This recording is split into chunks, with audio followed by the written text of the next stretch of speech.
Oke, shalom semuanya. Selamat pagi. Mari kita memberikan waktu kita yang terbaik.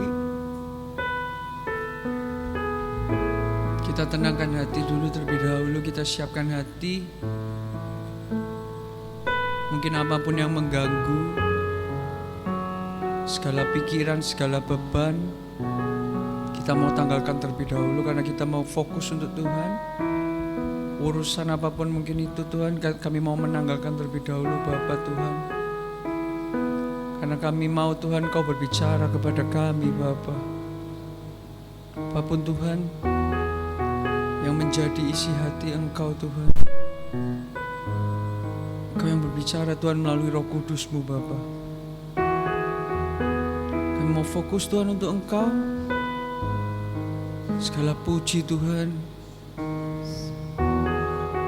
Apapun Tuhan yang ingin Kau sampaikan Tuhan kepada kami, Tuhan Kau sampaikan Bapa. Ini hidup kami Tuhan. Thank you Jesus God.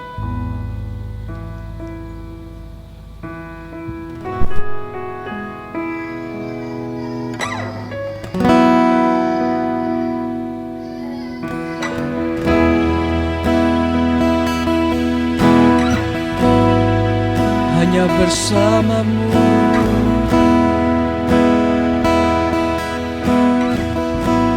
kami katakan Engkau ada bersamaku di setiap musim hidupku. Tak pernah Kau biarkan ku sendiri.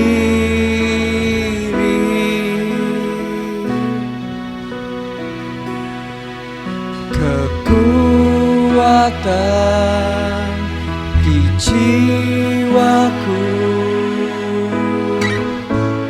adalah bersama-Mu.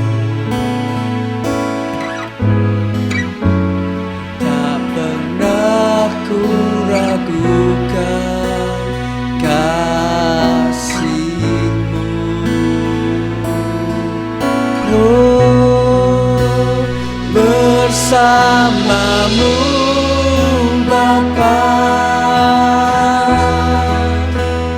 ku lewati semua perkenanan.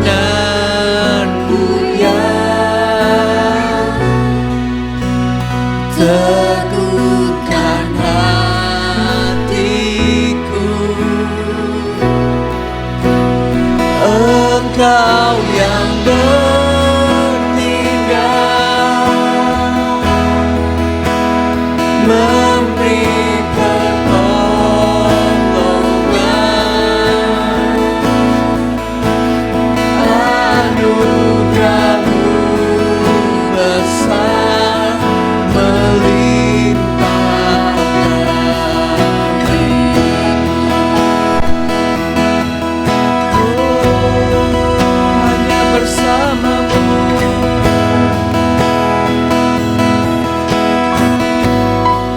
katakan Engkau ada bersamaku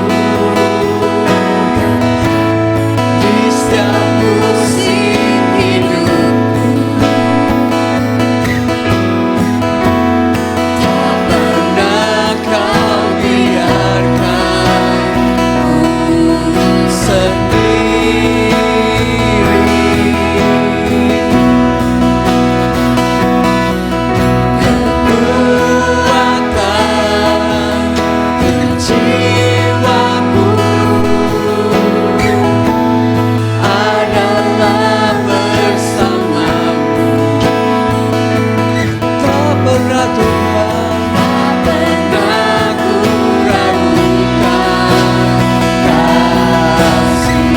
Mari kita semua bangkit berdiri di Allah kita. Oh, bersama-Mu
lagi kami katakan bersamamu Tuhan.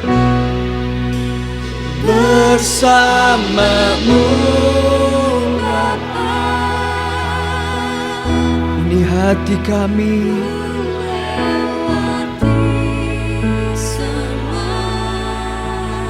Engkau yang meneguhkan Tuhan.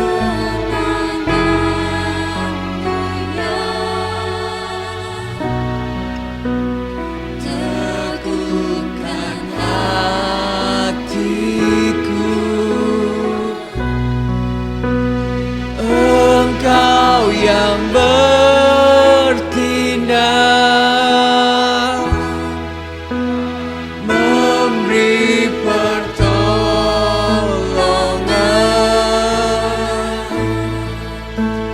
anugerah-Mu besar melimpah bagiku. Anugerah-Mu Tuhan,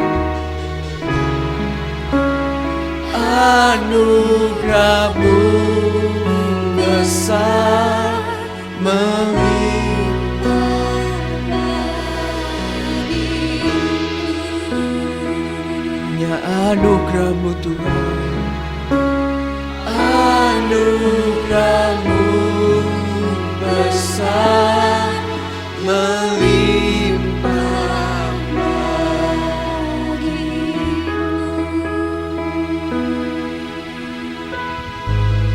Terima kasih Tuhan, terima kasih.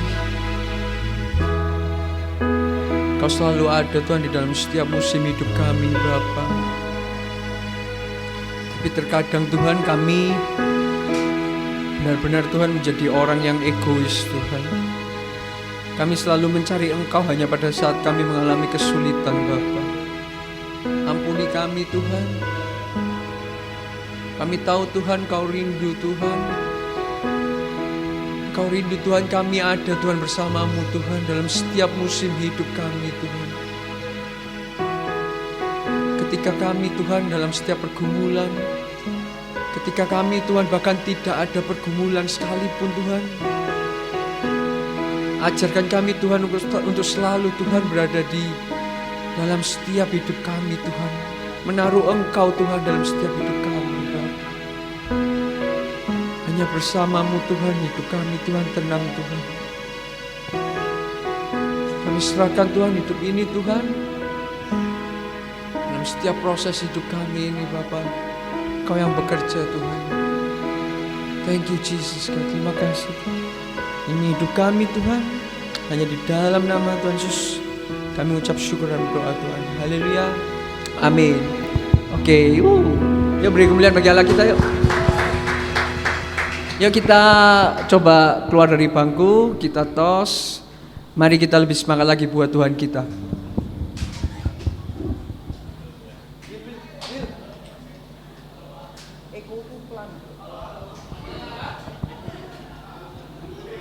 Mantap, mantap.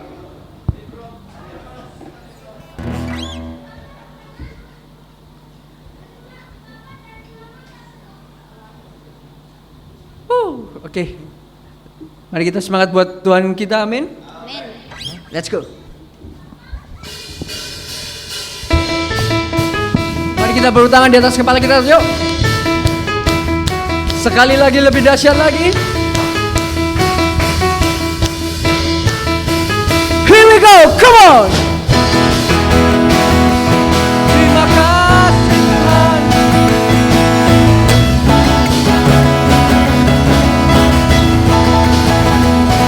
Katakan. Tak pernah ku ragu akan kesetiaanmu. Kau pegang hidupku. Katakan sepenuh jiwaku. Ku yakin dan percaya Kau tuntun langkahku. Kita angkat tangan kita. Yesus Kaulah Raja dalam hidupku, berkuasa percaya untuk selamanya. Come on. Hanya Kau Tuhan, sumber kekuatan. Kuasamu tercurah bagiku senantiasa.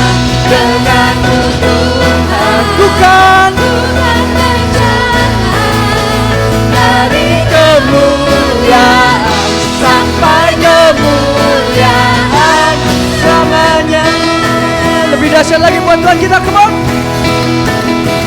1, 2, 3, go.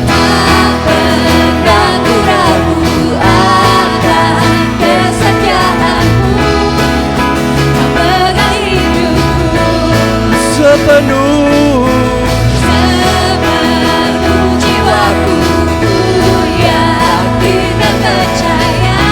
Kau yang menuntunkan Aku Yesus, Kaulah Raja dalam hidupku, berkuasa berjaya untuk selamanya. Hanya Kau Tuhan, sumber kekuatan, kuasa-Mu tercurah bagiku senantiasa. Dengan-Mu Tuhan, bukan Tuhan berjalan dari kemuliaan sampai kemuliaan. Hanya Kau Tuhan, sumber kekuatan, kuasa-Mu tercurah bagiku senantiasa. Dengan-Mu Tuhan, bukan Tuhan berjalan dari kemuliaan sampai kemuliaan. selamanya.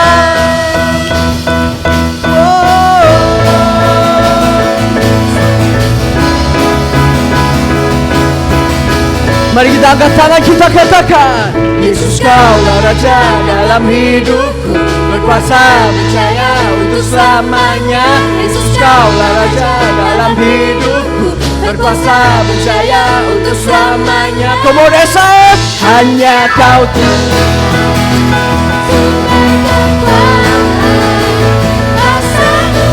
tercurah bagiku senantiasa. Dengan-Mu Tuhan, bukan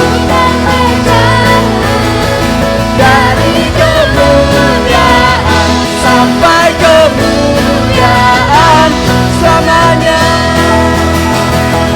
Wow, selamanya.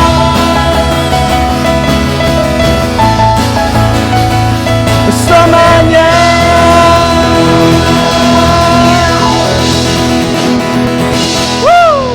Oke, silakan duduk.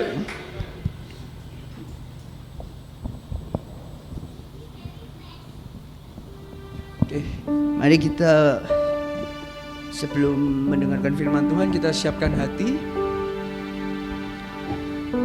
Ada satu ayat Alkitab di mana kayak berbicara banget ke David, karena kebetulan minggu lalu bagian menyampaikan hati yang sedang lelah.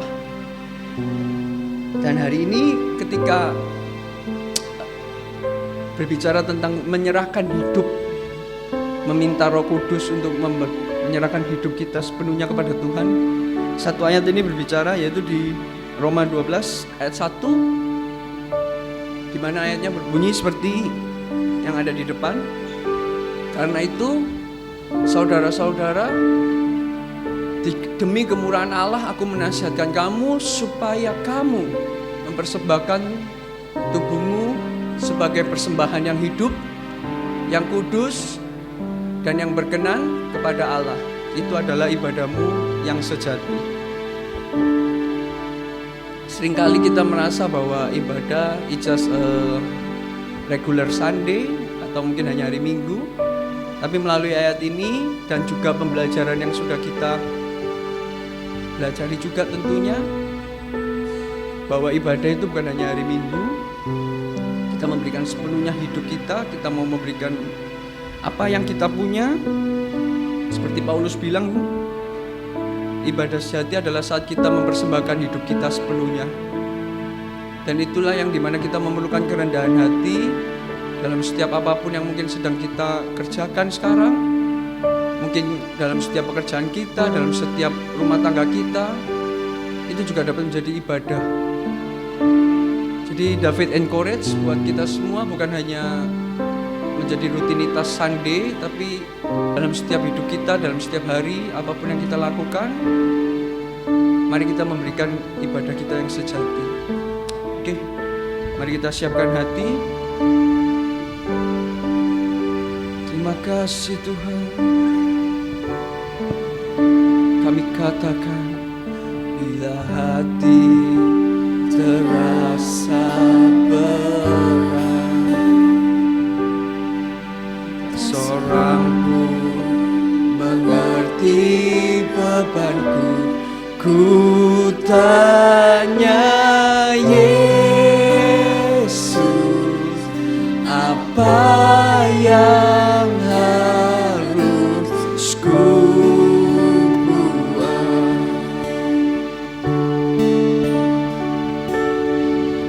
Dia berfirman, mari datanglah. Dia selalu pedulikan aku. Ku datang Yesus, Dia pikul segala bebanku.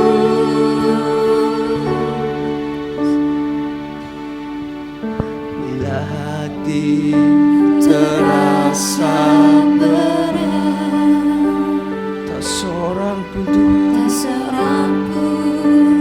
mengerti bebanku, ku tanya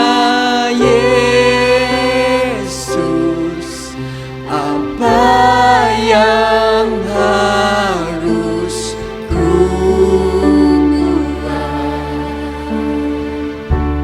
Kami katakan Dia berfirman, Dia berfirman, mari datanglah. Dia selalu pedulikan aku. Ku datang Yesus, Dia pikul segala bebanku. Mari kita semua bangkit berdiri. Sujud di altarnya, ku bawa hidupku. Ku terima anugerahnya, Dia ampuniku dan bebaskanku. Dia ubah hidupku, barui hatiku. Sesuatu terjadi saat datang di altarnya. Sekali lagi kami katakan, bila hati Tuhan, Bila hati terasa berat, tak seorang pun mengerti bebanku. ku tanya Yesus, apa yang Harus ku buat. Dia berfirman, mari datanglah. terima kasih Tuhan. Dia selalu pedulikan aku. Ku datang Yesus, Dia pikul segala bebanku. Come on, let's just worship God. Sujud di altarnya, ku bawa hidupku. Kami terima Tuhan. Terima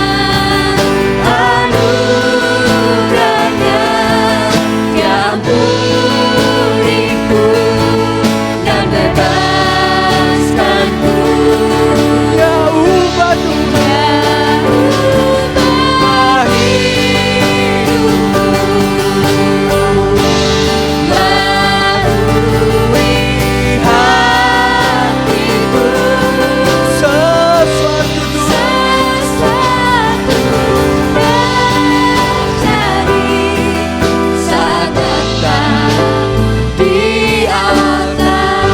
katakan sujud Tuhan.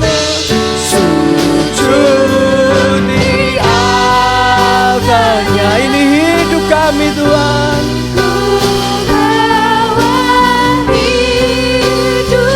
Kami terima, ku terima anugerahnya yang ampuniku dan bebaskanku.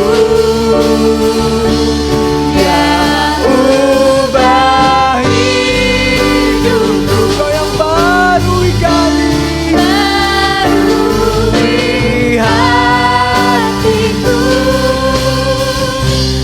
sesuatu terjadi Saat datang di altar. Come on, as I just worship God, kami katakan sujud di altarnya. Ku bawa hidupku, kami terima Tuhan. anugerahnya yang ampuniku dan bebaskanku. Dia ubah Tuhan.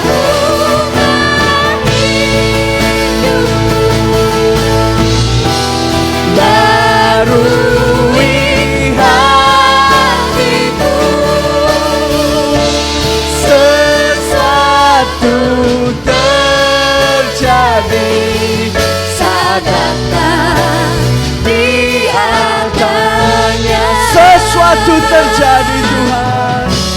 Sesuatu terjadi saat datang di altarnya. Sesuatu Tuhan. Sesuatu terjadi saat datang di altarnya. Mari sembah Allah kita.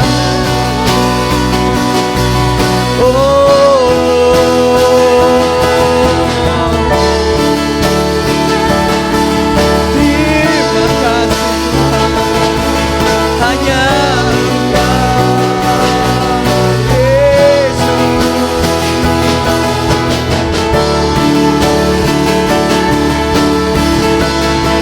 Terima kasih Tuhan. Mari kita siapkan hati kita. Just worship God. Kami mau Bapa Tuhan seperti-Mu Yesus.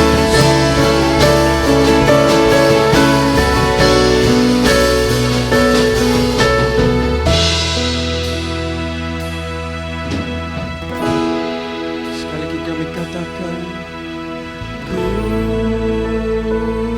mau seperti-Mu Yesus. disempurnakan Selalu dalam segenap jalanku,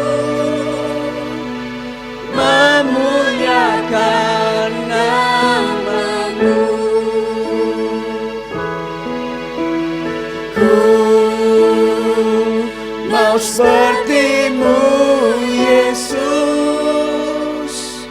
Disempurnakan selalu dalam segenap jalan-Mu, memuliakan nama-Mu. Sekali lagi kami katakan tanpa musik. mau seperti-Mu Yesus. Disempurnakan selalu dalam segenap jalanku, Memuliakan nama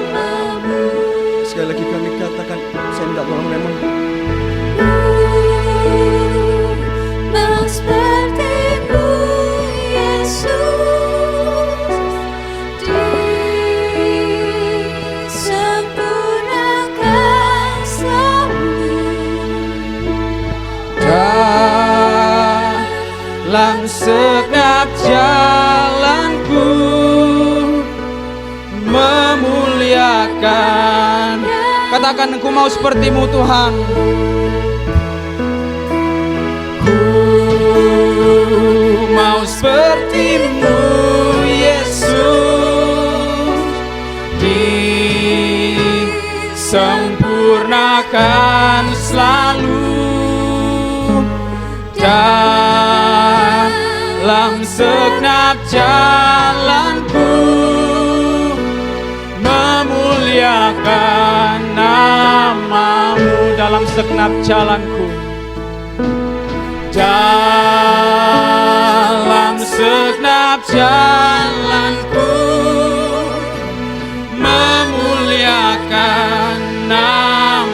memuliakan nama-Mu Tuhan, memuliakan nama-Mu. Berikan kemuliaan bagi Tuhan kita. Terima kasih Tuhan, ini kerinduan kami. Kami hidup, kami menjalani perjalanan iman kami ditopang oleh anugerah dan kasih karunia Tuhan. Kami tidak sempurna, tetapi kami percaya anugerah Tuhan yang terus melayakan kami, anugerah Tuhan yang terus memampukan kami untuk menjalani kehidupan kami, untuk semakin bertumbuh dewasa secara rohani menjadi seperti Engkau ya Tuhan. Bapa di surga, setiap pujian penyembahan kami di pagi hari ini biar kiranya menyenangkan hati-Mu. Dan ya Tuhan, tiba saatnya untuk setiap kami kembali disapa oleh kebenaran firman-Mu. Ya Tuhan, biar kiranya kebenaran firman Tuhan, pemberitaan di pagi hari ini berbicara dari hati ke hati, berkarya dari pribadi lepas pribadi Tuhan, sehingga tak satu pun kami yang datang di pagi hari ini dilewatkan oleh jamahan-Mu, dilewatkan oleh lawatan-Mu ya Tuhan. Kami buka hati kami untuk Roh itu berbicara dan bekerja dalam kehidupan kami melalui ibadah di pagi hari ini. Setiap telinga yang mendengar dijamah oleh Tuhan, setiap mata yang melihat dijamah oleh Tuhan, setiap mulut yang membaca kebenaran firman-Mu di pagi hari ini dijamah oleh Tuhan. Dan kami bebaskan kuasa Roh-Mu ya Tuhan untuk bekerja, berkarya bagi kami ya Tuhan.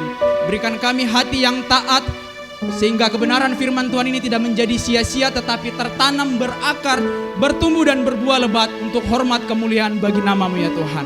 Dalam nama Tuhan Yesus Kristus berdoa, Tuhan kiranya menolong hamba-Mu yang hari ini menjadi penyambung lidah-Mu ya Tuhan. Hamba penuh dengan kekurangan dan keterbatasan, tetapi biarlah Roh Kudus itu, Roh-Mu sendiri yang bekerja melalui hamba-Mu, sehingga kebenaran firman Tuhan ini sama-sama mengubahkan kami, menguatkan kami, mengubahkan cara pandang kami, memperbaharui iman kami, komitmen kami di hadapan Tuhan menjadi semakin setia ya Tuhan. Terima kasih Bapa di surga, terima kasih Tuhan Yesus. Kami sambut firman-Mu dengan ucapan syukur dan antusias. Dalam nama Tuhan Yesus Kristus kami berdoa. Haleluya. Amin. Puji Tuhan, silakan duduk saudara.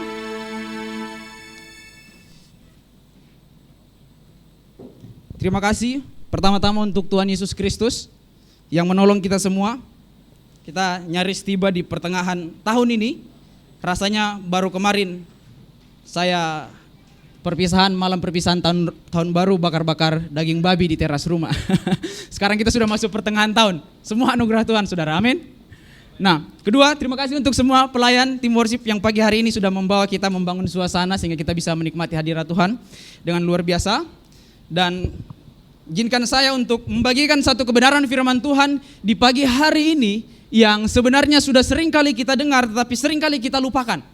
Terkait dengan keberadaan kita sebagai umat Tuhan, terkait dengan keberadaan kita sebagai gereja Tuhan di tengah-tengah dunia ini saudara.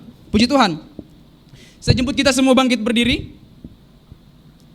Kita baca satu kebenaran firman Tuhan di dalam Yohanes pasal yang ke-20. Ayat yang ke-22. Yohanes 20 ayat yang ke-22. Dalam hitungan yang ketiga, kita akan baca kebenaran firman Tuhan ini secara bersama-sama. 1, 2, 3. Dan sesudah berkata demikian, ia mengembusi mereka dan berkata, terimalah Roh Kudus. Puji Tuhan, terima kasih. Silakan duduk saudara. Nah saudara, gereja, tema kebenaran firman Tuhan di pagi ini saya berikan judul gereja yang digerakkan oleh Roh Kudus dari gedung menuju jalanan. dari gedung menuju jalanan. Saudara, pernahkah saudara seperti waktu masuk dalam gereja, kemudian ketika saudara worship, saudara menyembah Tuhan, atau mungkin ketika saudara melayani Tuhan, atau mungkin ketika saudara ada di kursi-kursi coklat, ada warna hitam, ada warna apa lagi nih? Warna hijau ya? Abu-abu, aduh, salah warna lagi. Nah, ketika saudara jadi jemaat atau ketika saudara melayani, saudara seperti seolah-olah menjadi seperti Superman gitu. Wah, luar biasa hadirat Tuhan gitu. Luar biasa suasana hadirat Tuhan. Yang WL pagi hari ini keren. Terima kasih Ko David. Yang WL hari ini keren banget. Musiknya juga oke gitu. Dan kemudian ketika saudara melangkahkan kaki, keluar dari pintu, disambut oleh Aser atau Pak Gembala. Terima kasih sudah hadir hari ini. Saudara kemudian turun dari lift, dan kemudian ketika saudara keluar mau masuk ke mobil atau ke kendaraan pribadi, saudara tiba-tiba merasa seperti yang tadinya dalam gereja seperti Superman gitu, seperti luar biasa, seperti kuat. Tiba-tiba saudara langsung jadi seperti kehilangan semangat, seperti tiba-tiba jadi yang tadinya saudara rasa di dalam gereja begitu luar biasa, tetapi kemudian menjadi seperti habis dari gereja, habis ini pulang lagi ketemu dengan mungkin istri yang tadi dari sebelum saya ke gereja, akhirnya dia nggak ke gereja karena kita berantem gitu. Tiba-tiba saudara pulang, ketika mau pulang tiba-tiba langsung ingat, ada kerjaan yang belum selesai gitu, ada laporan yang belum dimasukkan dan lain sebagainya. Dan tiba-tiba saudara, dari yang tadinya di dalam gereja merasa seperti luar biasa, ada semangat sukacita baru, waktu keluar itu langsung jadi aki-aki. Masalah lagi. Tadi berantem di rumah belum diselesaikan, makanya dia nggak ke gereja. Waduh, tadi ada anak yang lagi sakit. Dan saudara, kadangkala gereja atau umat Tuhan hanya seperti seolah-olah menjadi, dalam tanda kutip, jago di kandang doang gitu. Jago di kandang doang. Oke, memuji Tuhan, menyembah Tuhan, melayani dan lain sebagainya. Tetapi kemudian ketika keluar dari gedung gereja, belum sampai 5 menit, belum sampai beberapa saat kemudian, ketika kemudian menyadari peran gereja yang diutus di dalam dunia untuk menjadi terang, tiba-tiba langsung down duluan. Karena melihat realita di dalam dunia ini tidak seindah waktu kita menyembah di dalam gereja. Waktu kita merasakan hadirat Tuhan di dalam gereja. Nah, slide berikutnya. Gereja, eklesia, orang-orang yang dipanggil keluar dari kehidupan lama untuk kemudian hidup dalam relasi yang baru bersama dengan Allah. Saudara, tapi jangan cukup sampai di sini ketika kita dipanggil keluar dari cara hidup yang lama, dari kegelapan, dan hidup dalam relasi yang baru bersama dengan Allah. Tetapi kemudian diutus kembali di dalam dunia untuk menjadi saksi Kristus. Sehingga kalau kita hanya berhenti sampai di kalimat pertama doang, kita akan jadi orang-orang yang seperti tadi, jago di kandang. Waktu menghadapi dunia yang sebenarnya, realitas yang sebenarnya, kita jadi seperti yang tadinya di dalam gereja Superman, Iron Man, atau Captain America, Hulk, siapa lagi? Itulah pokoknya. Kemudian ketika keluar dari dalam gereja, kita jadi seperti Hello Kitty yang malu-malu gitu, sembunyi-sembunyi, mau doa makan aja waktu di tempat umum. Lihat orang, nanti kalau orang lihat aku doa makan lipat tangan tutup mata, nanti aku ketahuan orang Kristen gitu dan lain sebagainya gitu. Sehingga orang-orang kemudian hanya sekedar menjadi jago di dalam gereja, kemudian menutup mata dengan realitas dunia di luar gereja, begitu. Sehingga di dalam gereja ini menjadi begitu terang dengan berbagai lampu, perhiasan dan lain sebagainya, ornamen-ornamen kekristenan. Tetapi kemudian di jalanan ini kemudian menjadi gelap. Karena kita apa? Karena kita yang gak mampu menjadi saksi di luar sana. Berarti terang Kristus itu hanya sampai kepada kita, mengubahkan kita, menerangi gereja yang adalah kita. Tetapi kemudian jalanan menjadi begitu gelap karena kita gak mampu membawa damai dan terang Kristus itu di jalanan sana yang sebenarnya lebih butuh Tuhan gitu. Amin, saudara. Saya bersyukur sekali dapat tema ini karena saya sudah bergumul berulang-ulang untuk bisa berkhotbah dari bagian ini. Karena waktu akhir masa studi saya di Sekolah Tinggi Teologi Satya Bhakti Malang, saya menulis tentang gereja dalam kaitannya dengan kehadiran gereja, dalam kaitannya dengan umat Tuhan yang memiliki identitas ganda, warga gereja dan warga negara gitu. Nah, sederhananya, simpelnya, bahwa pada akhirnya implikasinya itu bahwa kita punya identitas ganda gitu. Kita bukan hanya dipanggil untuk dipulihkan, diubahkan dari cara hidup yang lama menuju kepada terang, tetapi pada saat yang sama kita diutus kembali untuk menjadi saksi di luar sana begitu. Sehingga kita bukan hanya sekedar warga gereja, tetapi kita juga warga negara. Kenapa kemudian saya menulis ini? Ada salah satu teolog yang saya pakai di pendahuluan skripsi saya yang kemudian menyoroti gereja yang hari-hari ini hanya jago di kandang doang. Dia mengatakan, di manakah karunia-karunia rohani, di manakah Roh Kudus yang katanya bekerja di dalam gereja, di dalam kehidupan orang-orang Kristen ketika orang Kristen menghadapi isu-isu yang ada di lingkungan sosial mereka, begitu. Ketika menghadapi kemiskinan, ketika melihat orang-orang yang terpinggirkan, ketika melihat anak-anak yang tidak terpelajar dan lain sebagainya. Kenapa kemudian Jurgen Moltmann kemudian menyoroti begitu keras bagian ini? Karena dia melihat orang-orang Kristen yang realitanya seperti hanya sekedar jago di dalam gereja doang gitu. Nggak mampu menjadi saksi, nggak mampu membawa terang di luar gereja. Sehingga gereja menjadi begitu terang, sementara di jalanan menjadi begitu gelap, saudara. Sehingga ini akhirnya berdampak kepada keberadaan kita, keberadaan gereja, keberadaan pelayanan yang tidak holistik atau hanya dibatasi oleh gedung gereja doang, saudara. Oleh gedung gereja doang. Kita dipanggil bukan untuk menjadi nyaman sendiri, bukan untuk diubahkan sendiri, tetapi PR berikutnya adalah bagaimana kemudian kita kembali diutus di dalam dunia yang gelap ini untuk membawa terang Kristus kepada mereka yang masih di dalam kegelapan, saudara. Yang masih di dalam kegelapan. Kebenaran firman Tuhan yang kita baca di pagi hari ini, Yohanes 20 ayat yang ke-22 dikatakan begini. Dan sesudah mereka berkata demikian, ia mengembusi mereka dan berkata, terimalah Roh Kudus. Ini peristiwa yang beberapa jam setelah Maria Magdalena dan murid-murid lainnya menemukan kubur kosong, masih dalam konteks ketika kebangkitan, saudara.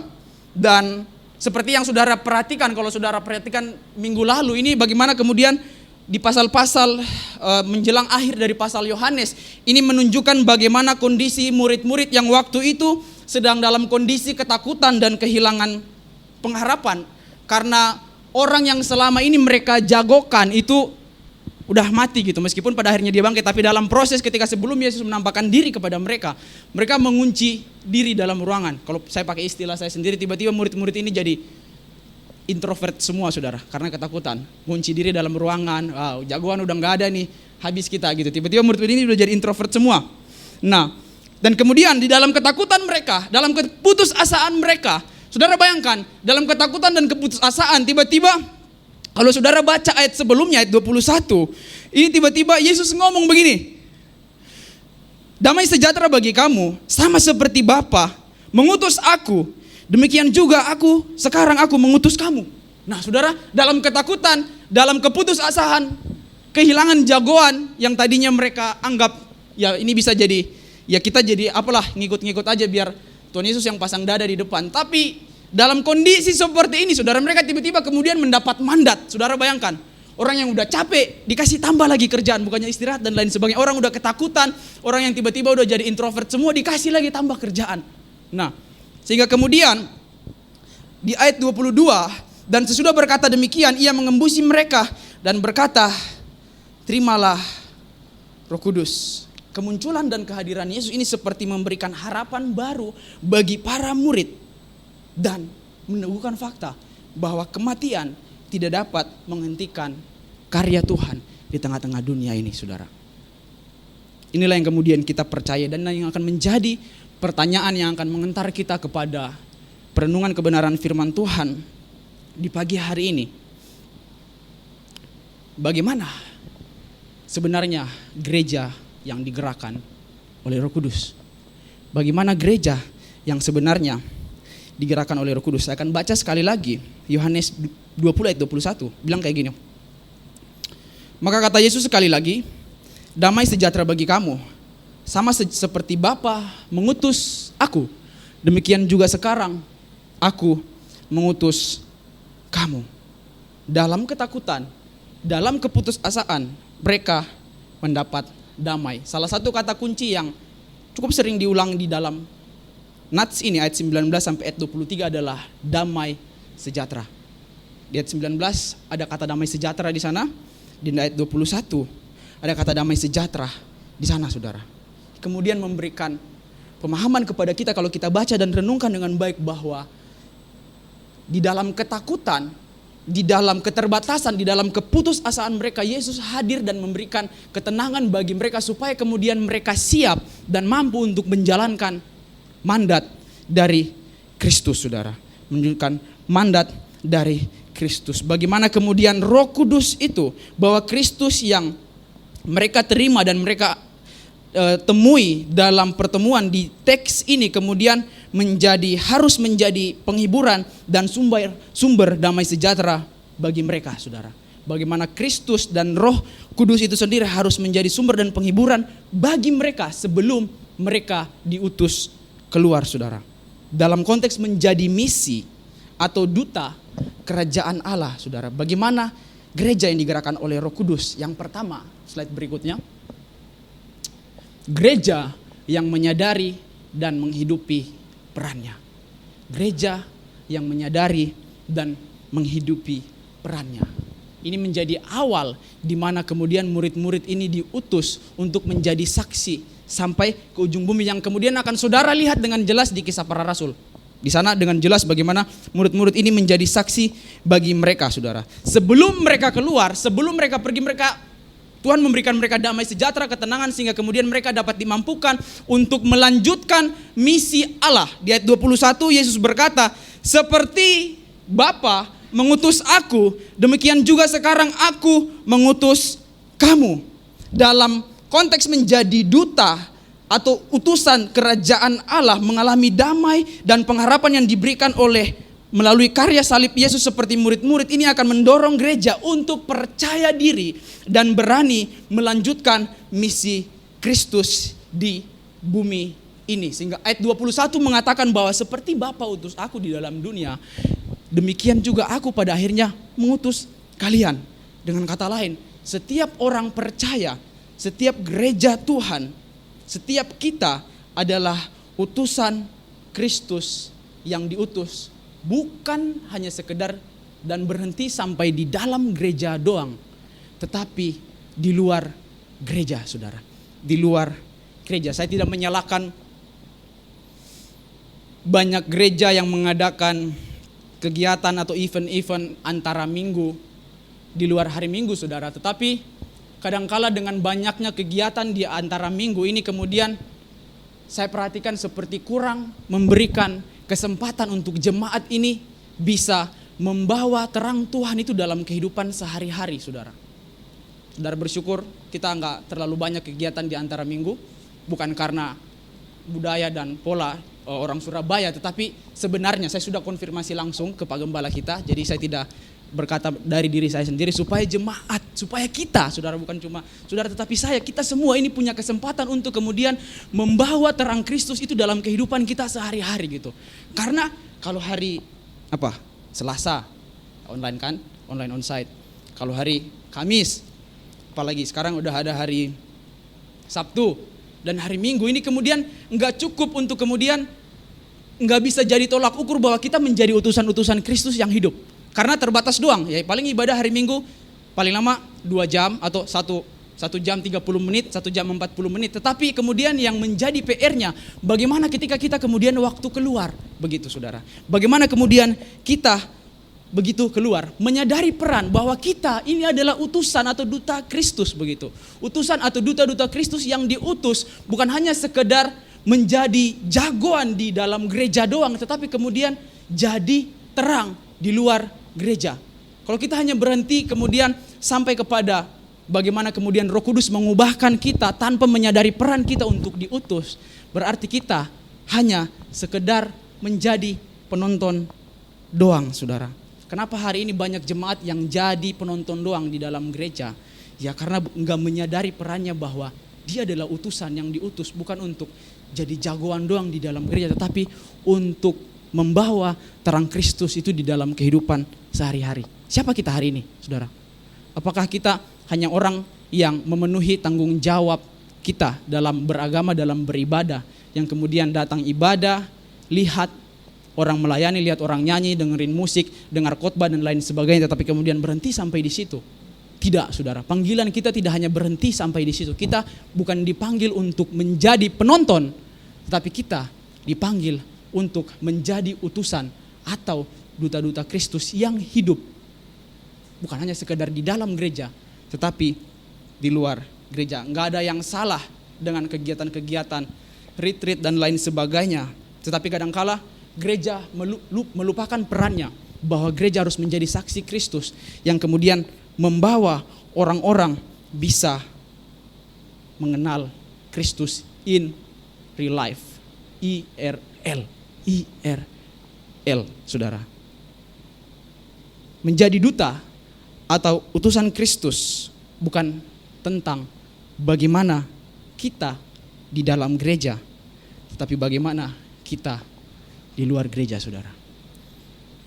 Bagaimana kita di luar gereja? Bagaimana saudara ketika ketemu dengan orang, bagaimana cara saudara memperlakukan bawahan saudara, bagaimana cara saudara memperlakukan keluarga saudara, orang-orang dekat saudara. Nah, ketika masa studi di Sati, yang dalam doa pribadi dan pergumulan pribadi saya, saudara, saya minta sama Tuhan, ya karena konteksnya doa pribadi, Tuhan, aku nggak mau cuma jadi orang yang jago di kandang doang gitu. Jadi orang yang jago di kandang doang. Sehingga pada akhirnya ada satu kesempatan, ada momen event kegiatan di antara semester yang setiap semester diadakan seminar KKR intern gitu. Dan waktu itu pas temanya tentang misi. Jadi mahasiswa saat itu setelah ikut sesi dari pagi sampai siang, jam 2 siang itu semua diutus keluar. Ya aku bilang rame ini. Diutus keluar. Ada yang ke Arjosari, ada yang sampai Singosari, Lawang, ada yang ke daerah alun-alun. Jadi itu semua diutus keluar. Dan waktu itu saya langsung ingat doa saya sama Tuhan, aku gak mau jadi orang yang jago di kandang gitu. Jadi orang yang waktu teman-teman presentasi itu kayak singa, semua mau ditanya. Semua mau diserang, bahkan sampai dosen ngomong pun gak dikasih kesempatan. Aku gak mau jadi orang kayak gitu, Tuhan. Aku mau jadi betul-betul utusan Kristus yang hidup. Karena ya apa gunanya kepala penuh tapi waktu keluar actionnya gak ada sama sekali gitu. Dan pada akhirnya ini menjadi kesempatan di mana saya mulai belajar dan menyadari betul-betul bahwa menjadi duta atau utusan Kristus itu bukan hanya sekedar waktu kita ngerti doang tentang siapa kita ngerti doang tentang kasih karunia, kita dipulihkan, diubahkan, dan kemudian menjadi warga gereja lokal, berjemaat setia dan lain sebagainya, melayani dan lain sebagainya. Tetapi tidak cukup dan berhenti sampai di situ. Panggilan kita bukan di dalam gereja ini doang, saudara, tetapi di luar sana. Amin. Ya. Firman Tuhan di pagi hari ini cukup keras. Jadi jangan sampai kita jadi orang-orang yang kemudian jago di kandang doang, tapi waktu keluar, ya seperti yang saya bilang tadi, mau doa aja di tempat umum harus lipat tangan nggak ya, tutup mata nggak ya, nanti kalau orang lihat kan malu gitu. Jangankan lipat tangan, tutup mata sendiri. Ya agak jarang sekarang orang Kristen yang keluar misalnya selesai ibadah, makan sama-sama, kemudian ayo yuk kita doa sama-sama gitu. Ayo yuk kita doa sama-sama. Enggak seperti teman-teman kita, saudara sepupu kita gitu, yang kalau doa suaranya kencang, yang kalau doa di depan umum pun enggak jadi masalah. Bagaimana dengan orang Kristen gitu? Dalam konteks menjadi saksi aja hanya sekedar doanya kencang doang di dalam gereja. Orang di luar enggak dengar gitu. Ya. Apalagi kalau gedung untuk kedap suara, udah suaranya kencang. Ya puji Tuhan kalau suaranya bagus, tapi kalau suaranya fals, saudara, mungkin enggak nyaman kan? Nah, saudara, kita tidak dipanggil untuk jadi jagoan di dalam gereja doang, tetapi dalam kehidupan nyata sehari-hari kita adalah duta atau utusan Kristus. 2 Korintus 5 ayat yang ke-20. Saya minta kaum Adam membacakannya untuk kita semua. 2 Korintus 5 ayat yang ke-20. Ya. 1, 2, 3. Jadi kami ini adalah utusan-utusan Kristus. Seakan-akan Allah menasihati kamu dengan perantaraan kami. Dalam nama Kristus kami minta kepadamu, berilah dirimu didamaikan dengan Allah, saudara. Yang ngomong ini Paulus gitu. Tetapi ini juga berlaku untuk kita sebagai orang-orang percaya, sebagai gereja Tuhan yang hari ini sudah mengalami terang Kristus yang mengubahkan kita, yang tidak cukup dan berhenti sampai di situ, tetapi kemudian mengarahkan kita untuk bagaimana kehidupan kita di kehidupan nyata, saudara. Menjadi duta atau utusan Kristus berarti kita tidak hidup atas nama dan tujuan kita sendiri. Menjadi duta dan utusan Kristus ini berarti kita tidak hanya hidup atas nama dan tujuan hidup kita sendiri. Ada nilai-nilai, ada tujuan, ada karakter Allah yang harus kita bawa, yang harus kita nyatakan, yang harus kita buka kepada dunia luar, saudara. Kadangkala ya tidak salah juga, saudara, ketika menyadari bahwa setiap orang adalah utusan atau duta Kristus. Ada orang-orang yang mungkin kemudian takut, wah gimana caranya aku bisa ngomong penginjilan seperti pendeta sementara aku nggak punya basic teologi, tapi nanti kalau misalnya aku diajak berdebat dan lain sebagainya bla bla bla bla, gimana, saudara? Nah, tidak salah juga, saudara, karena Alkitab mencatat demikian. Ada orang-orang yang kemudian diselamatkan, orang-orang yang diselamatkan melalui seperti ya pembicaraan secara resmi dan akademik dan lain sebagainya. Bahkan ada orang-orang yang Tuhan selamatkan melalui kehidupan mereka yang orang-orang terpelajar dan lain sebagainya, saudara. Ada orang-orang yang diselamatkan melalui jalur itu bisa mengenal Kristus. Tetapi saudara, menjadi duta dan utusan Kristus itu juga adalah sesimpel bagaimana kira-kira Kristus kalau jadi aku. Wah, maksudnya apa ini? Bagaimana kira-kira ketika Kristus kalau menjadi aku. Saya katakan tadi bahwa menjadi duta dan utusan Kristus berarti kita tidak sedang hidup untuk diri, untuk nama, untuk tujuan kita sendiri. Tetapi ada nilai-nilai, ada karakter, ada teladan Kristus yang harus kita bawa, yang harus kita nyatakan kepada dunia. Bagaimana Kristus kalau kira-kira Kristus menjadi saya gitu. Bagaimana Kristus kalau kira-kira Kristus bekerja seperti saya bekerja gitu. Bisakah dia menjadi teladan untuk orang lain dengan melakukan pekerjaannya dengan excellent dan lain sebagainya? Menjadi duta dan utusan Kristus, bagaimana kira-kira kalau Kristus kuliah seperti saya? Apakah Kristus akan menjadi orang-orang yang kemudian bukan hanya sekedar pintar secara akademik, tapi ada karakter yang dibawa di dalam kehidupan berkuliah? Bagaimana kira-kira kalau Kristus melayani seperti saya melayani di hari Minggu gitu? Apakah Kristus akan melayani dengan sepenuh hati? Apakah saya akan melayani dengan sepenuh hati seperti bagaimana Kristus, saudara? Dan bagaimana kira-kira Kristus kalau dia menjadi atasan seperti saya gitu? Bagaimana caranya dia memperlakukan bawahan-bawahannya gitu? Berarti apa, saudara? Ada nilai-nilai, ada tujuan, ada keteladanan yang harus kita bawa dalam kehidupan sehari-hari dalam konteks menjadi duta atau utusan Kristus. Sesimpel itu, saudara. Ya memang betul, penginjilan itu baik, keluar menjangkau. Tetapi kadangkala ada orang-orang yang bisa diselamatkan melalui keteladanan. Ada orang-orang yang bisa mengenal Tuhan melalui keteladanan hidup kita. Cara kita memperlakukan orang, bagaimana cara kita bekerja, bagaimana kita memperlakukan orang yang lebih tinggi dan lebih rendah daripada kita. Pastikan Kristus terlihat di sana, begitu. Amin. Pastikan Kristus terlihat di sana, saudara. Jadi gereja yang dipimpin dan digerakkan oleh Roh Kudus adalah gereja yang menyadari, bukan hanya sekedar menyadari, tetapi kemudian menghidupi perannya. Sekali lagi saya katakan, jangan menjadi orang-orang yang hanya sekedar jago di kandang doang. Kita nggak dipanggil untuk nyaman. Kita nggak dipanggil untuk nyaman di dalam gereja dengan berbagai macam aturan dan ketetapan-ketetapan di dalam gereja, saudara.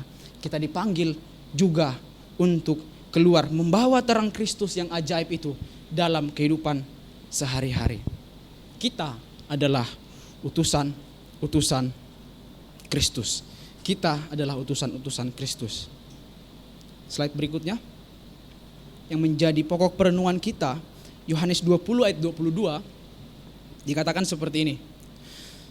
Dan sesudah berkata demikian, ia mengembusi mereka dan berkata, terimalah Roh Kudus. Ayat ini menjadi begitu penting dalam peralihan masa di mana Yesus ketika naik dan kemudian Roh Kudus diberikan, dan bagaimana kuasa Roh Kudus itu menuntun, meneguhkan perjalanan misi orang-orang percaya, jemaat Allah, jemaat Tuhan mula-mula di dalam konteks kita para rasul, saudara. Dan ini juga menjadi awal di mana Roh Kudus itu mengubahkan para murid yang pada saat itu dalam konteks ini sedang mengalami ketakutan, yang kemudian Roh Kudus datang memberikan mereka damai sejahtera, mengubahkan mereka, memberikan mereka ketenangan, dan kepada akhirnya kemudian akan bersiap untuk bagaimana menjalani kehidupan menjadi utusan-utusan Kristus di dalam konteks kisah para rasul yang kemudian diteguhkan oleh pengalaman mereka bersama dengan Tuhan.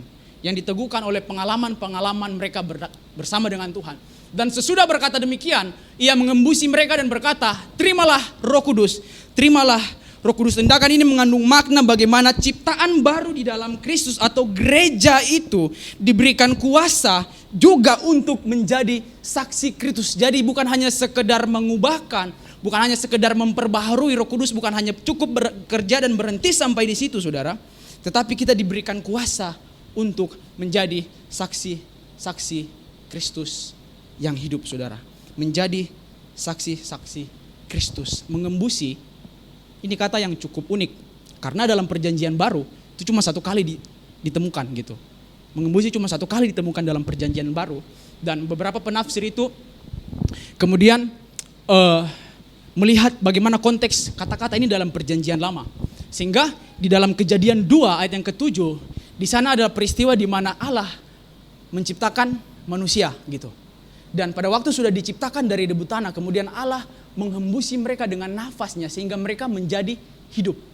Dan ini menjadi gambaran bagaimana ketika Roh Allah, ketika Roh Kudus itu diberikan dalam kehidupan orang percaya, dalam kehidupan umat-umat Tuhan, kita nggak hanya sekedar diubahkan, tetapi dalam konteks Yohanes di sini kita dimampukan, diberikan kuasa untuk menjadi saksi Kristus yang hidup. Mengapa kemudian menjadi penting pelayanan kita, perjalanan iman kita diterangi atau disertai dengan kuasa Roh Kudus? Mari kita lihat bagaimana rasul-rasul kemudian menjalani kehidupan mereka dengan kehidupan dan pelayanan mereka dengan kuasa Roh Kudus. Kita buka Kisah Para Rasul 4. Kisah Rasul 4.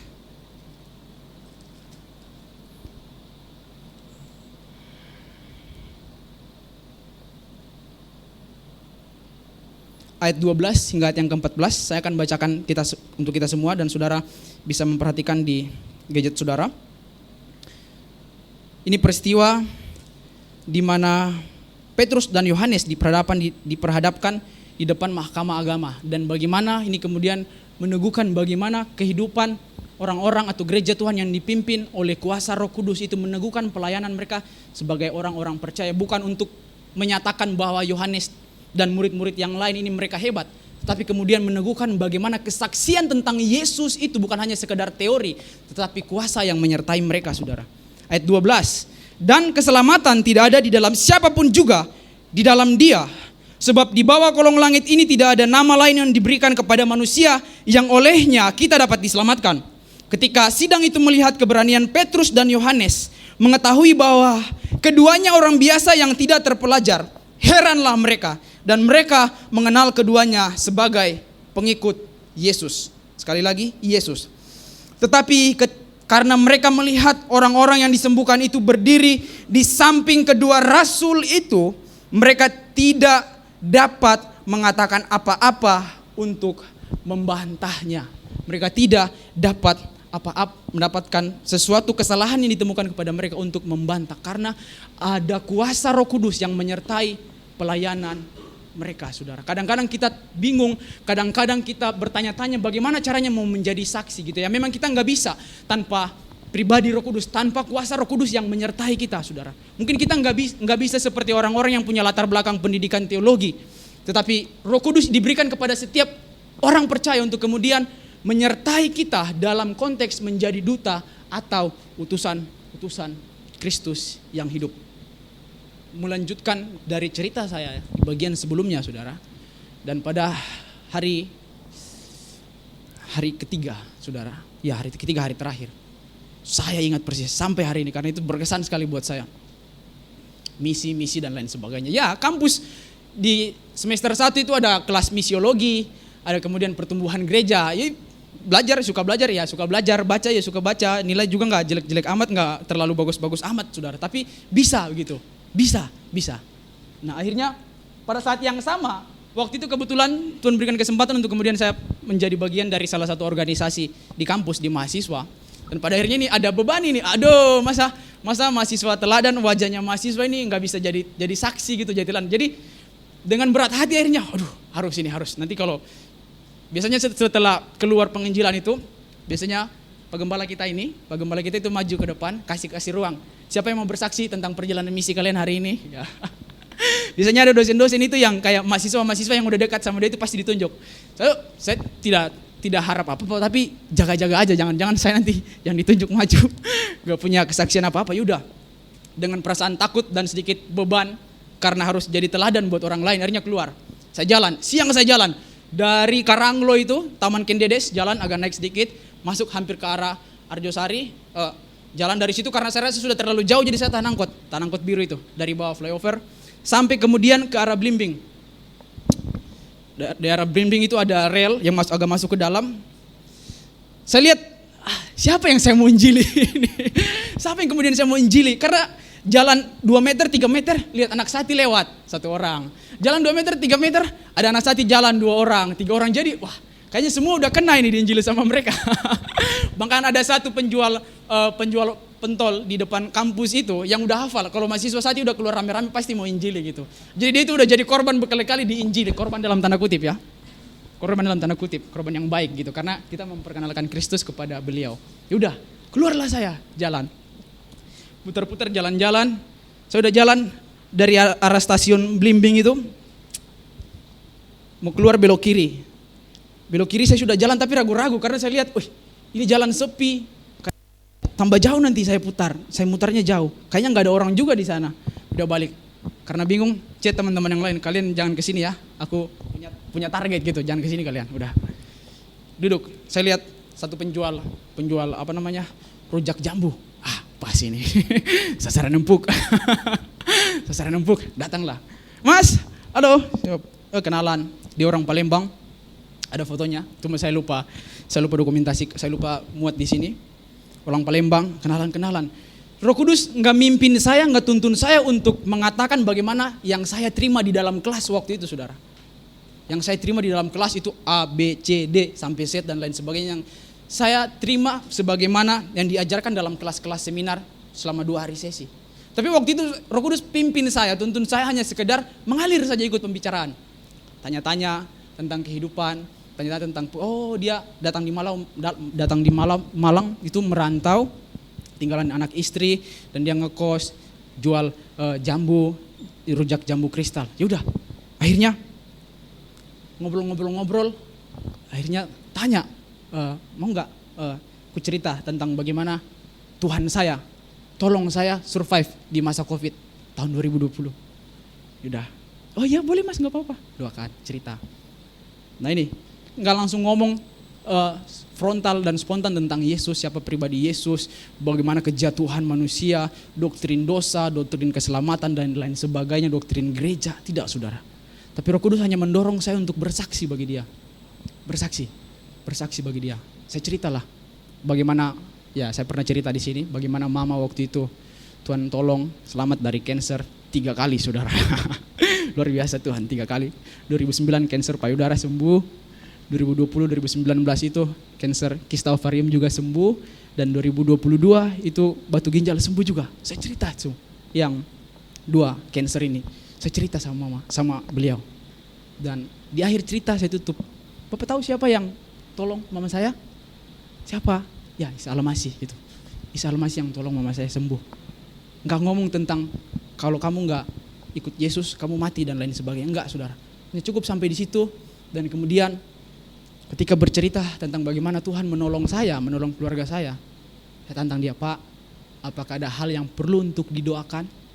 Oh iya, tolong doakan keluarga saya, istri dan anak-anak saya harus bekerja keras di sini dan lain sebagainya. Nah, kadangkala kita sudah terpola dengan bagaimana kalau menginjil itu A, B, C, dan D. Tetapi saudara, saya mau katakan bahwa Roh Kudus itu menuntun kita untuk melakukan hal-hal yang tidak kita ketahui dan tidak kita rencanakan. Dan ini kemudian diteguhkan oleh pengalaman-pengalaman kita bersama dengan Yesus. Pengalaman-pengalaman kita bersama dengan Yesus ini yang pada akhirnya meneguhkan kesaksian kebenaran tentang Tuhan Yesus Kristus, saudara. Meneguhkan perjalanan kita, kehidupan kita sebagai orang-orang percaya. Kembali ke teks ini, saudara. Ketika Allah menghembuskan nafasnya, manusia menjadi hidup. Jadi Roh Kudus dalam konteks perjanjian lama mungkin memberikan kehidupan atau mengubahkan. Tapi dalam konteks perjanjian baru bukan hanya menghidupkan atau mengubahkan, tetapi menjadikan kita efektif sebagai utusan-utusan Injil, saudara. Saudara mungkin nggak punya latar belakang pengalaman pendidikan teologi seperti orang-orang yang sekolah di seminari 4 tahun. Tapi ada kesaksian bersama dengan Tuhan. Ada kesaksian bersama dengan Yesus. Yang pada akhirnya ketika saudara ketemu dengan orang yang saudara nggak kenal ini, kemudian meneguhkan bagaimana luar biasanya karya Tuhan di dalam hidup ini. Firman Tuhan berkata, bukan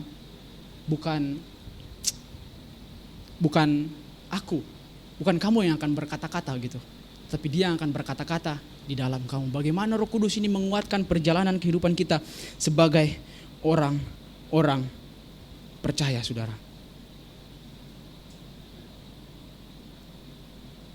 Apa yang menjadi urgensi dari kuasa Roh Kudus dalam kehidupan bergereja, dalam kehidupan bergereja, melayani dan menjadi duta atau utusan Kristus?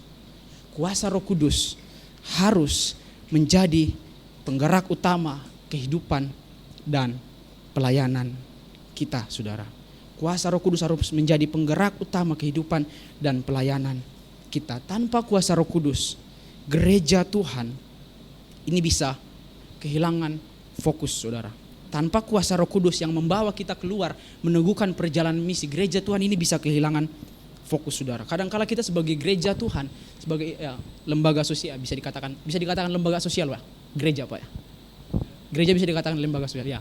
Kita sebagai lembaga sosial dan bahkan kita individu, saudara, kadangkala kita hanya berfokus bagaimana caranya menarik orang ke dalam gereja, saudara. Perhatikan ini, kita hanya terfokus bagaimana caranya menarik orang ke dalam gereja.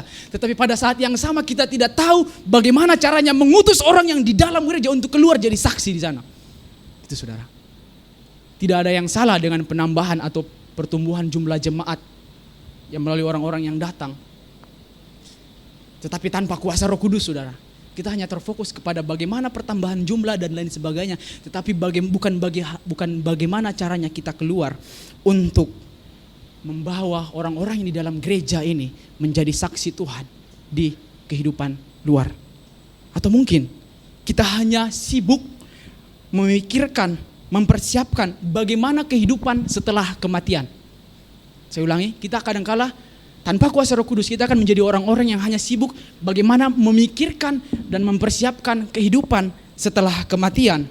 Tetapi kita tidak tahu atau menjadi acuh tak acuh dengan bagaimana caranya membawa kehidupan di dalam dunia yang mati secara rohani, saudara. Kita hanya sibuk bagaimana caranya saya bisa selamat dan masuk surga, tetapi kita lupa bagaimana caranya membawa kehidupan, membawa kuasa Roh Kudus, membawa Injil Yesus itu untuk menghidupkan dunia yang mati secara rohani, saudara. Kisah Rasul 1 ayat yang ke-8. Kisah Rasul 1 ayat yang ke-8 mengatakan seperti ini. Tetapi kamu akan menerima kuasa kalau Roh Kudus turun ke atas kamu, dan kamu akan menjadi saksiku di Yerusalem dan di seluruh Yudea dan Samaria dan sampai ke ujung bumi, saudara. Kamu akan menjadi saksiku waktu Roh Kudus turun ke atas kamu. Kamu akan menjadi saksi dari Yudea, Samaria dan sampai ke ujung bumi. Semua murid-murid yang kemudian dipenuhi kuasa Roh Kudus itu enggak berhenti sampai kepada mereka diubahkan, dipulihkan, tetapi kemudian memberikan mereka mandat berikutnya untuk melanjutkan misi Kristus di dalam dunia ini, membawa keselamatan itu Yudea, Samaria dan sampai ke ujung bumi. Ayat ini tidak sedang mengatakan kalau Roh Kudus turun ke atas kamu akan menjadi makin jago melayani, suara kamu akan makin bagus, waktu kamu nyanyi jadi WL, skill kamu waktu main musik akan jadi makin bagus, waktu kamu khotbah kamu baru bilang shalom aja orang udah nangis dan lain sebagainya. Enggak ngomong seperti itu, saudara. Ayat ini bilang waktu kamu dipenuhi Roh Kudus, kamu akan punya dorongan yang kuat bahwa bagaimana caranya supaya dunia yang gelap ini diterangi oleh kuasa Kristus. Roh Kudus yang ada di dalam kita menolong, membantu kita untuk kemudian bukan hanya sekedar menjadi saksi di dalam gereja, tetapi ke seluruh dunia. Murid-murid tidak ada yang sempurna, saudara. Kalau saudara baca Kisah Rasul 4 tadi ayat 12 sampai 14, bahkan Alkitab mencatat dengan jelas mereka adalah orang-orang yang tidak terpelajar. Tetapi kemudian bagaimana ketika mahkamah agama ini melihat di sampingnya ada orang yang tadinya sakit tetapi disembuhkan. Pada akhirnya kuasa Roh Kudus yang bekerja dalam kehidupan dan pelayanan mereka ini kemudian meneguhkan apa yang mereka sampaikan. Ini menjadi sesuatu yang tidak terbantahkan. Roh Kudus diberikan bukan hanya sekedar mengubahkan kita, menghidupkan kita, tetapi pada saat yang sama membantu kita untuk melihat realita yang lebih luas. Realita pelayanan dan menjadi saksi duta utusan Kristus dalam konteks yang lebih luas. Sehingga orang-orang yang dipenuhi oleh Roh Kudus itu akan mampu melihat dan tidak hanya terbatas memahami bahwa pelayanan hanya sekedar di dalam gereja doang. Tetapi bagaimana ketika saudara keluar, bagaimana ketika saudara ngomong sama istri yang mungkin hari ini ngomel-ngomel terus gitu. Jadi saksi, bagaimana saudara ketika keluar ketemu dengan atasan saudara yang nuntut terus, gak pernah ngasih batasan gitu. Bagaimana saudara ketika ketemu dengan bawahan saudara memperlakukan, menegur mereka dengan atas bawahan yang mungkin kinerjanya kurang baik tapi tuntutannya lebih besar dan lain sebagainya, saudara. Bagaimana kehidupan kita menjadi saksi-saksi Kristus bukan hanya sekedar dibatasi dalam gedung gereja saja, saudara. Kita perlu kuasa Roh Kudus, sebab tanpa kuasa Roh Kudus pelayanan kita menjadi kering dan tidak menjawab kebutuhan, saudara. Kita bisa rencanakan retreat dan lain sebagainya sebagai sarana penjangkauan, tetapi tanpa kuasa Roh Kudus pelayanan mungkin justru malah tidak menjawab apa-apa. Karena Roh Kudus menuntun kita untuk melakukan apa yang Tuhan inginkan. Melakukan apa yang Tuhan inginkan bukan hanya sekedar yang baik, tetapi bagaimana melayani dengan tepat, saudara. Bagian terakhir dari firman Tuhan di pagi hari ini, kita adalah utusan dan bukan penonton, saudara. Kita adalah utusan dan bukan penonton. Ingat, kita adalah utusan dan bukan penonton. Ya, saudara akan jadi orang-orang yang hanya senang doang datang ibadah, nangis-nangis habis itu pulang, air mata rugi. Karena nangis-nangis tadi di gereja, malu orang lihat. Nah, kalau kita hanya menyadari, menghidupi peran kita hanya sekedar penonton doang. Tetapi orang-orang yang dipenuhi Roh Kudus akan mampu menyadari perannya adalah utusan dan bukan penonton. Sehingga gak bakal ada orang yang nganggur di dalam gereja gitu. Sehingga gak bakal ada orang yang nganggur di dalam gereja. Karena perannya itu bukan hanya sekedar di dalam gereja, jadi WL, jadi singer, jadi soundman, jadi usher dan lain sebagainya. Tetapi utusan. Roh Kudus bukan hanya sekedar mengubahkan kita, gak menjadikan kita pribadi yang egois dan nyaman dengan diri kita sendiri. Tetapi menolong kita untuk menjadi saksi Kristus yang penuh kuasa dan betul-betul menjawab kebutuhan. Roh Kudus enggak hanya menolong kita menjadi saksi Kristus yang baik saja, tetapi saksi Kristus yang tepat gitu. Amin. Kebenaran firman Tuhan. Saya jemput pemain musik untuk kita sama-sama merenungkan kebenaran firman Tuhan ini. Kiranya Roh Kudus lebih spesifik berkata-kata dan berkarya dalam hidup saudara.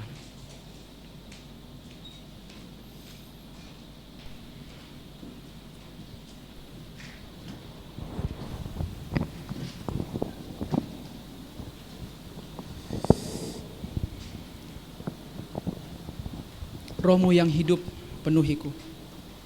Kita nyanyikan pujian ini. Saya jemput kita semua bangkit berdiri, saudara. Kita renungkan kebenaran firman Tuhan ini.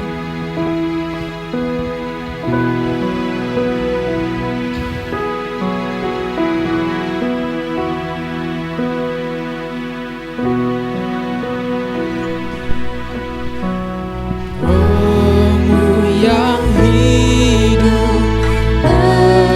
penuhiku,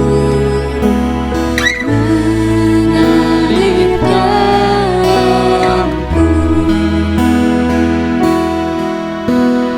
jiwaku tenang Bersamamu dalam naunganmu, ku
berbicara kepada kita semua pagi hari ini, saudara-saudara. Bahkan Yesus di dalam Lukas pasal 15 3 kali berbicara tentang sukacita ketika ada satu orang berdosa yang bertobat. Dalam perbandingan yang berbeda-beda, Yesus ketika berbicara tentang domba yang terhilang, Yesus mengatakan begini, ada sukacita besar oleh karena satu orang bertobat dibandingkan atau daripada bersama dengan 99 orang benar yang tidak membutuhkan pencarian.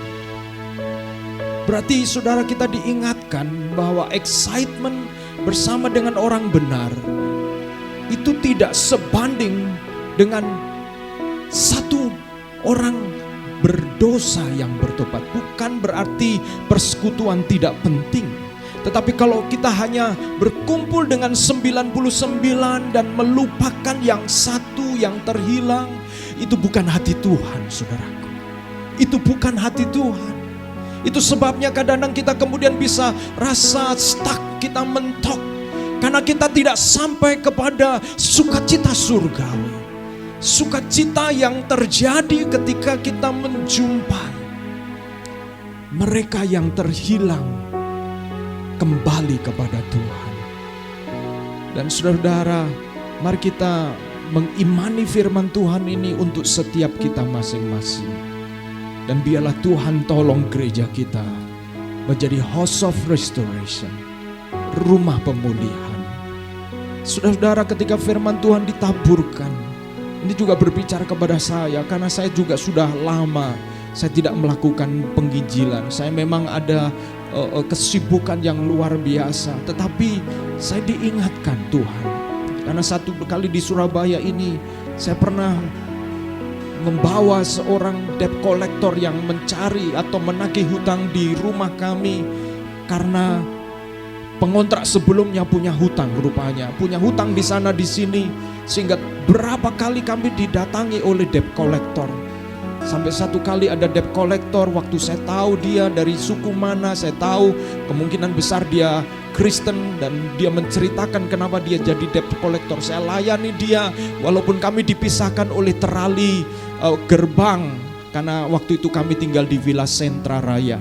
Saudara yang pernah ke rumah kami tahu itu, karena saya juga tidak mau ambil risiko. Tetapi kali itu debt collector menyadari, tetapi dia tidak punya pilihan pekerjaan yang lain.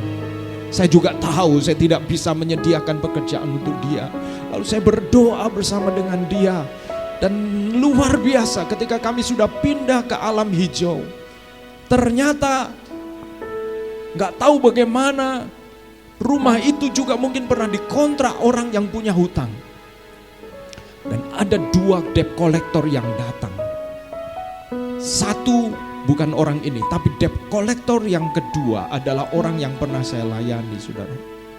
Dan waktu saya ketemu dia, saya kata, kenapa kamu jadi tetap kerja ini?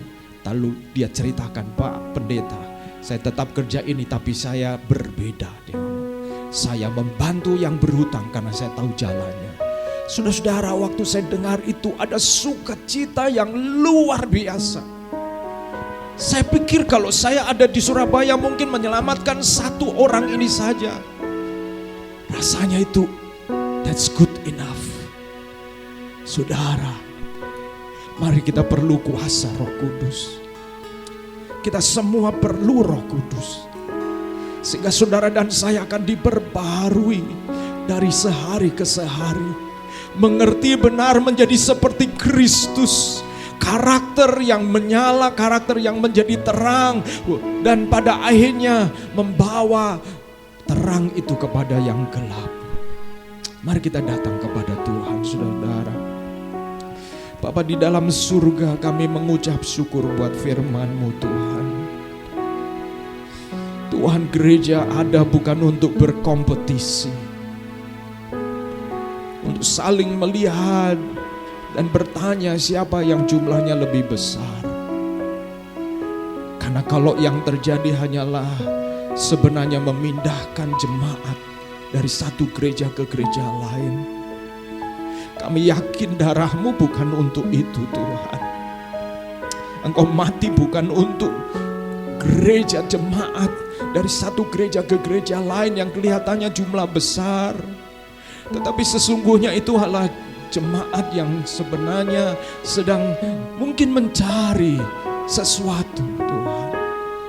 Tuhan, Engkau panggil gereja-Mu untuk menjadi terang bagi dunia ini.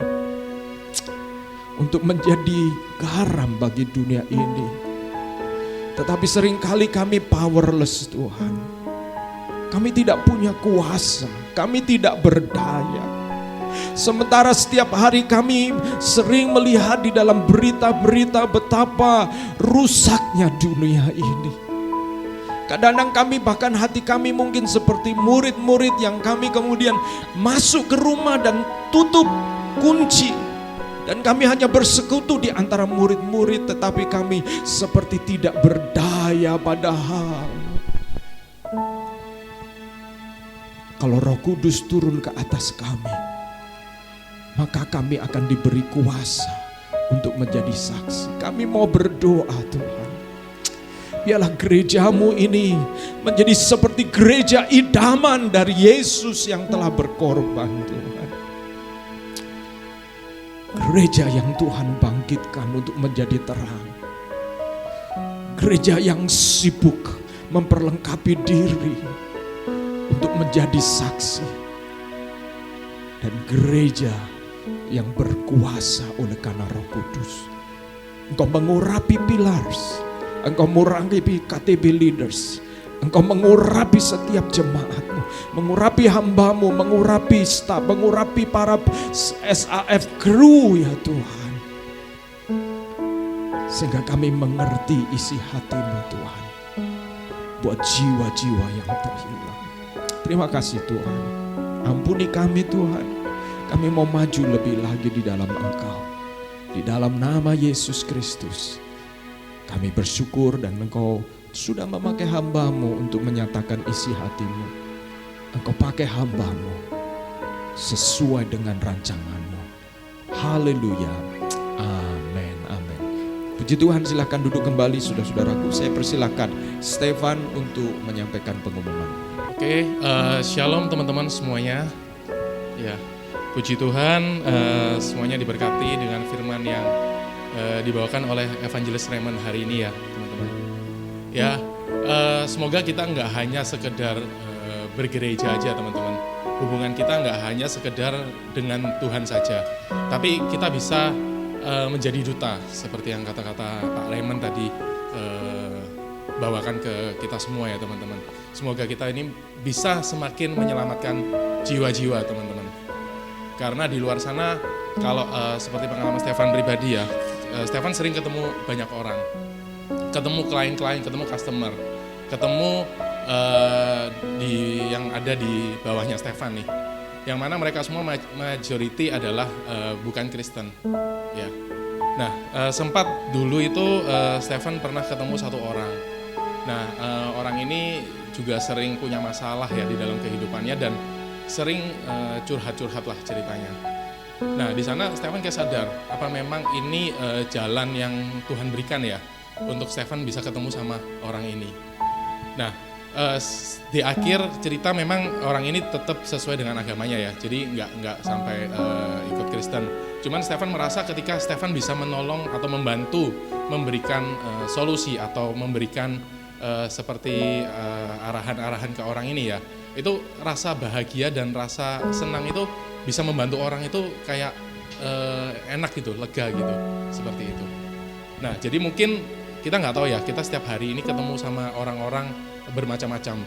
Tapi kita juga nggak tahu mereka mungkin ternyata butuh kita mungkin yang bisa menjadi terang di kehidupan mereka, menjadi garam di kehidupan mereka.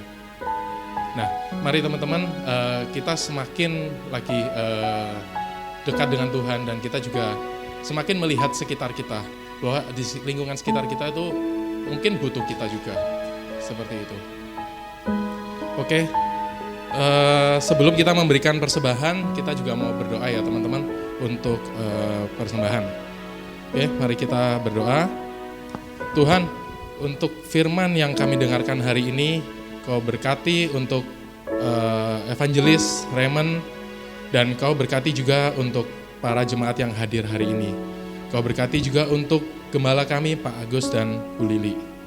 Terima kasih ya Tuhan untuk berkat yang selalu Kau berikan kepada kami. Kalau sebentar kami akan memberikan persembahan yang terbaik, kiranya persembahan ini bisa menjadi berkat juga untuk banyak orang dan membantu dalam pekerjaan Tuhan. Dalam nama Tuhan Yesus kami berdoa dan mengucap syukur. Amin. Persembahan bisa diberikan melalui asyir, melalui kantong persembahan, atau melalui via transfer yang tertera di layar depan. Dalam 1 Tawarik 16 ayat 29, berilah kepada Tuhan kemuliaan namanya, bawalah persembahan dan masuklah menghadap Dia. Sujudlah menyembah Dia kepada Tuhan dan beriasan kekudusan. Marilah kita memberikan segala yang terbaik dan kita ini untuk pekerjaan Tuhan melalui gereja SAF. Dan terima kasih untuk teman-teman semua yang sudah memberikan persembahan. Oke, selagi kita memberikan persembahan, kita juga mau menyambut teman-teman yang mungkin baru pertama kali hadir atau yang memang sudah hadir setiap minggunya di gereja ini ya. Welcome to SAF. Ya, selanjutnya pengumuman untuk seminggu ke depan. Oke, untuk hari Selasa seperti biasa kita ada MOR, cuman untuk hari Selasa ini MOR diliburkan dulu teman-teman. Karena Bapak Gembala kita dan Ibu Gembala serta staf pastoral kita lagi ada acara ya. Bagus di Sati, kita lagi ada acara Desnatalis Sati. Jadi mohon bantuan juga untuk teman-teman bisa membantu mendoakan semoga acaranya Desnatalis Sati ini berjalan dengan lancar. Oke, untuk seperti biasa hari Kamisnya kita akan ada KTB bersama. Ya, KTB di rumah teman-teman nanti akan diinfo melalui grup. Ada KTB Barat 1, KTB Barat 2, dan KTB Timur. Oke, dan selanjutnya untuk Rest Up Community itu dialihkan ke acara camping ya teman-teman. Jadi yang akan diadakan di tanggal 27 dan 28 Juni. Ya, jadi bagi teman-teman yang akan ikut Rest Up Community atau yang mau join Rest Up Community nanti bisa kontak-kontak ke kami. Oke, kami mengundang juga untuk Bapak dan Ibu atau teman-teman untuk hadir kebaktian berikutnya di hari Minggu depan di tanggal 29 Juni. Seperti biasa di tempat ini dan seperti biasa ada Sunday School atau pelayanan anak-anak. Oke, sekian pengumuman hari ini dan Tuhan Yesus memberkati kita semua. Amin. Saya kembalikan ke Pak Agus. Makasih buat pengumumannya, Stefan. Ya, puji Tuhan. Oke, saudara-saudara, untuk sepanjang minggu ke depan memang ada tanggal merah, tanggal 27 ya. Itu sebabnya Rise Up Community ada kesempatan karena mungkin salah satu opsi untuk mengadakan retreat adalah camping. Sehingga saya meminta untuk Raymond bisa mengatur, kita doakan karena mereka akan namanya Fortis ya, Fortis itu ngicipi. Dan puji Tuhan juga terima kasih atas kesediaan Rio dan Pan menjadi support team ya, support team ya buat Rise Up Community ya. Kita berikan aplaus dulu ya. Karena mereka adalah adventurer ya, petualang. Mereka ini suka petualang. Jadi jiwanya ini kayaknya saya bilang waktu saya perhatikan, saya doakan, saya bilang saya telepon Rio dan Pan bisakah bantu Rise Up Community karena saya merasa bahwa kalau Raymond bersama dengan mahasiswa ini kayaknya perlu Koko dan Cece begitu ya. Karena setelah itu kan saya dan Ibu Lili dan saudara-saudara yang diminta bantuan, tapi kayaknya perlu support teams gitu yang bisa ngerti Surabaya kayak gimana, karena Raymond ini dari Poso terdampar di Malang begitu ya. Lalu ke Surabaya, awal-awal seperti Raymond mengaku, Pak Agus saya masih terus belajar. Saya bilang oke, ambil waktu untuk belajar gitu ya. Tapi kemudian saya pikir kayaknya kalau ada yang kemudian tempat untuk tahu, available untuk bertanya, berdiskusi orang Surabaya. Saya kira ya Rio ini cocok, dia mengerti sampai lubang-lubang tikus juga mengerti dia di Surabaya ya. Karena pernah kami keliling dengan mobil, dia bisa jelaskan, Pak Agus ini kampus ini begini nih masalahnya. Dia bilang, wih kamu ngerti banyak sekali ya, gimana dulu duniamu dulu ya. Tapi puji Tuhan ya, sekarang sudah di dunia yang terang Tuhan pakai, haleluya ya. Rio ini mengerti sekali seluk beluk, sampai wah ini Pak Agus ini begini, wow ini dia. Saudara tahukah saudara, Paulus yang menganiaya gereja adalah orang yang juga paling banyak menulis surat di dalam perjanjian baru. Kehidupan kita yang dulu, tapi kalau Tuhan ubahkan akan menjadi luar biasa. Amin, saudara-saudara. Ya, itu saja kiranya kita doakan bersama-sama, dan saudara-saudara semangat untuk KTB-KTB yang ada, saudara-saudara lakukan terobosan-terobosan di dalam Tuhan, mengandalkan Tuhan. Maka saudara dan saya akan mengalami sukacita yang luar biasa. Mari kita akan bangkit berdiri. Oh, saya baru sorry. Saya baru dapat bocoran di belakang ada yang membawa makan siang buat kita semuanya. Jadi saya mengucapkan terima kasih buat keluarga Stefan karena ulang tahun hari Jumat ya. Selasa. Oh ya, Selasa. Dalam minggu yang kemarin ini ulang tahun dan ingin mengucap syukur bersama-sama dengan kita. Jadi saudara jangan pulang dulu, kita nikmati persekutuan dan makan bersama-sama dari yang sudah disediakan oleh keluarga Stefan buat kita bersekutu bersama-sama ya. Puji Tuhan, masih jemaatnya sekitar 40-an, saudara bisa bawa makanan. Ya, tapi kalau sudah mulai 150 saudara mikir bawa makanan ya. Bukan berarti kita tidak ingin sampai ke atas, tetapi saudara nikmati. Sama seperti kalau saudara masih punya anak masih kecil, baby, masih digendong di sana di situ, saudara nikmati. Ada waktunya saudara nggak bisa gendong lagi. Justru saudara yang digendong oleh anak saudara-saudara. Nikmati dan jalani bersama dengan Tuhan. Mari kita bangkit berdiri bersama-sama. Kita berdoa supaya Tuhan menolong saudara-saudara dan saya melewati minggu depan dengan tadi sesuai dengan pesan firman Tuhan. Kita adalah utusan Kristus. Amin. Saudara dan saya adalah utusan. Kita semua utusan. Mari kita datang kepada Tuhan dan kita berdoa, menyerahkan sepanjang minggu ini. Biarlah Tuhan pimpin kita masing-masing. Haleluya. Saya minta tolong untuk leading bisa berdoa, menyerahkan sepanjang minggu ini, berdoa untuk KTB, berdoa rencana camping, Rise Up Community, berdoa juga untuk kita semuanya. Haleluya. Mari kita berdoa. Bapa, kami mengucap syukur ya Tuhan untuk reminder-Mu pada pagi hari ini ya Bapa, kepada setiap dari kami Tuhan. Kami memiliki peran yang penting Tuhan, dan kiranya ya Bapa Engkau yang terus pimpin dan sertai kami Tuhan jadi utusan-Mu ini ya Bapa, dimanapun kami Engkau tempatkan ya Bapa. Agar kiranya Tuhan kami boleh menjadi teladan yang baik ya Tuhan, menjadi perpanjangan tangan-Mu ya Bapa, dan menjadi terang ya Tuhan di sekitar kami ya Bapa. Terus kiranya Engkau yang terus pimpin dan berikan kami hikmat dan kebijaksanaan dari Engkau ya Tuhan dalam menjalani hari-hari kami ya Tuhan. Dan kami mau menyerahkan kehidupan kami sepenuhnya ke dalam tangan-Mu ya Bapa. Bapa, kami juga mau berdoa untuk seminggu ke depan ya Tuhan. Untuk hari Selasa akan ada acara di Sati ya Bapa. Kami mau mendoakan ya Tuhan untuk kelancaran setiap dari acaranya Tuhan. Tolong berikan cuaca yang terbaik ya Bapa. Dan juga kami mau mendoakan setiap panitia Tuhan yang mempersiapkan acara ya Bapa, agar acaranya boleh berjalan dengan baik dan lancar ya Tuhan. Terima kasih ya Bapa. Kami juga mau berdoa untuk setiap KTB nanti Tuhan Kamis.